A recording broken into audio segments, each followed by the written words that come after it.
দেখেন, কাটমা এবং চরগোবিন্দি কারিগরি জাহাঙ্গীর ডাক্তারের কারিগরি স্কুলের সামনে যে ভাঙ্গাটা আছে কোয়ালিকান্দি যাওয়ার রুটে ফেরদৌসের বাড়ির সামনে বর্তমানে ভয়াবহ অবস্থা বৃষ্টির পানিতে।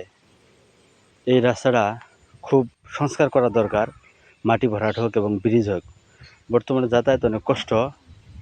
কয়েক গ্রামের মানুষ এই রাস্তা দিয়ে কোয়ালিকান্দি বাজারে যায়, চরগোবিন্দি হয়ে কারিগরি স্কুলের সামনে দিয়ে যেই ভাঙ্গা রাস্তাটা ফেরদৌসের বাড়ির এখানে কাটমা, ইসলামপুর, জামালপুর। যত দ্রুত সম্ভব প্রশাসনের দৃষ্টি আকর্ষণ করছি, এখানে একটা ব্রিজ বা মাটি ভরাট করার জন্য অনুরোধ করছি।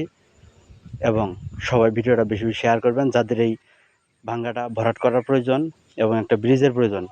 সবাই দ্রুত বেশি বেশি ভিডিওটা শেয়ার করবেন, কারণ যদি ভিডিওটা বেশি বেশি শেয়ার না করেন, যদি কারো প্রয়োজন হয় এখানে একটা ব্রিজ হোক বা মাটি ভরাট হোক, তাহলে শেয়ার করবেন। আর যদি না দরকার পড়ে, তাহলে ভিডিওটা শেয়ার করার কোনো দরকার নাই, যাতে প্রশাসনের দৃষ্টি আকর্ষণ করে যাতে এই ভাঙ্গাটা দ্রুত সমাধানের ব্যবস্থা করে সরকার।